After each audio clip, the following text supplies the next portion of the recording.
The COP summits are touted as some of the most important initiatives to phase out fossil fuels, which are causing alarming degradation of the environment. But there's a problem with the format. These summits are often held in opulent locales and hosted by states that have more stakes in fossil fuels than in renewable alternatives. Take the recent BBC report on the COP28 president's attempts to promote oil and gas deals during meetings leading up to the summit this year. This was alarming to many international groups and climate activists, but it makes complete sense that the CEO of one of the world's biggest oil companies would take this opportunity to gain monetary benefits and expand their market. The move away from fossil fuels will leave the wealth and power of some of the biggest economic powers irrelevant, giving these very people the responsibility of lobbying against their source of influence and power in the world makes absolutely no sense. But states are the primary actors in the international system, and the COP itself is an acronym for Conference of Parties, which refers to the parties to the UN Framework Convention on Climate Change. And the nature of the international system incentivizes the security of national interests over global interests. This roughly means that having greater influence over the global market supply and demand systems is more important in the immediate term than the conservation of our planet and its health.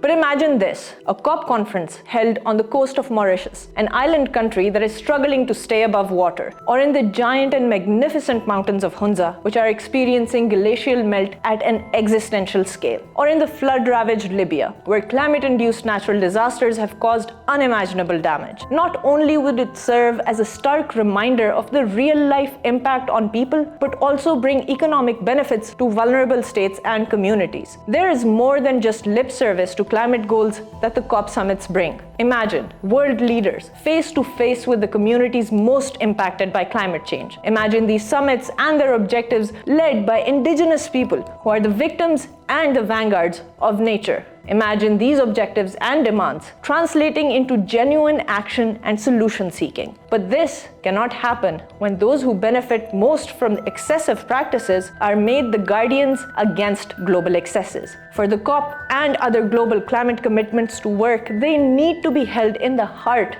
of where climate crisis has struck the hardest, where the excessive consumption of big polluters threatens lives, cultures, traditions, and habitats.